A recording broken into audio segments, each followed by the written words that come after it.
The origin of the Moon, along with many other satellites, was a byproduct of the meshing together of the solar system. Our Moon originated in the region of the Sun, close to the center of the disk of rock and metal planets. It is sourced, in part or entirely, from the rocky mantle of another planet. The chemistry of the crust of the Earth suggests that the Earth itself received quantities of materials from the same donor. There is one obvious donor candidate, Mercury. Mercury as the source of our Moon is very strongly suggested for these reasons. 1. Its proximity to the Sun as a cause of heating and disturbance. 2. Its disturbed orbit, currently 7 degrees to the plane of the system. 3. Its depleted rocky mantle. 4. Because meteorites analyzed on Earth, which are believed to have come from Mercury, or the vicinity of Mercury, have striking chemical similarities to the Earth and the Moon. Strong evidence that Mercury was the common donor planet. The production of moons from a donor planet requires sloughing of the rock mantle. The structure, chemical composition, and spin rate of the donor governs the sloughing process. 1/8 is buried water, pressurized, so as to greatly elevate the boiling temperature. If the pressure falls, boiling sets in with a rapid flow-on effect, propelling the overburden upwards. Catastrophic volcanism on Earth is often produced as an effect of superheated water. The donor planet became heated by gravitational stresses and perhaps by repeated impact of small bodies. If the donor planet was spinning very rapidly, perhaps due to impacts or from other causes, the outermost part of its rock mantle could have fragmented, achieved escape velocity, and been thrown into orbit around the donor planet. The donor planet lost part of its mantle through sloughing. This concurs with the model of the Australian professor Ringwood, outlined in 1989 Earth and Planetary Science Letters. He made Earth the donor. His findings could apply to any like planet. Exceptionally larger bodies amongst the sloughing fragments could become centers of gravitational accretion for a new planet. Such larger objects could originate in the donor planet itself, or they could have been near the donor planet when it sloughed. In our new and yet formative solar system, such miscellaneous objects would have been readily available. The Moon coalesced within the gravitational field of another planet and is therefore slightly asymmetrical. It is a sloughing product of a stony mantle and is therefore depleted in heavy materials such as iron.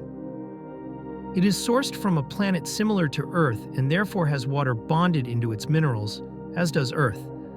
This readily available water helps explain the sloughing event. The first major event which depleted Mercury's mantle was a sloughing event. Part of the sloughing product went to form a significant proportion of our Moon. The second event which depleted Mercury was an impact which propelled materials out into the orbital path of the Earth. What potential high-speed impactors regularly course through the solar system? Comets.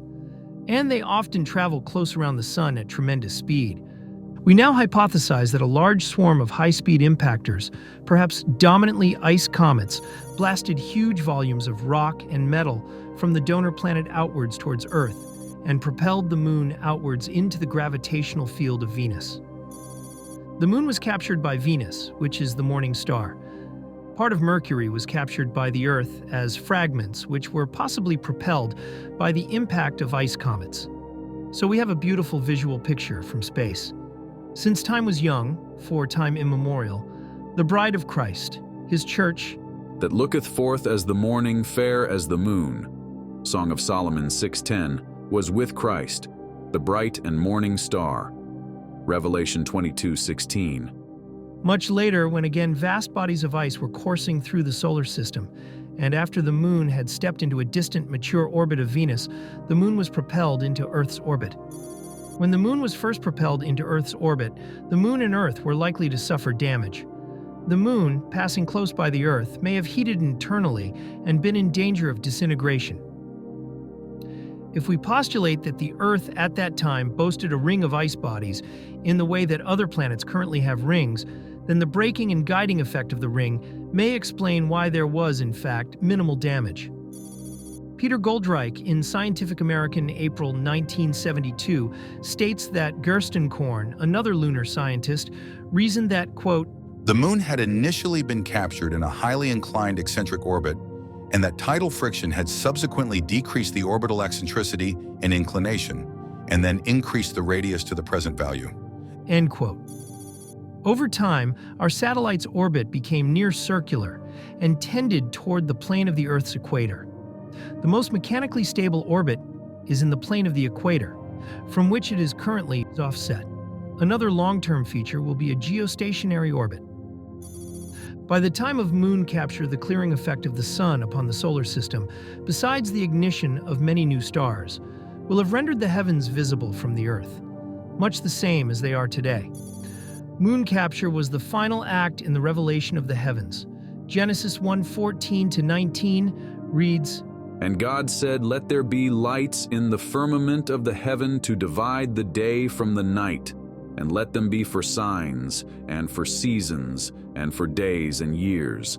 And God made two great lights, the greater light to rule the day, and the lesser light to rule the night.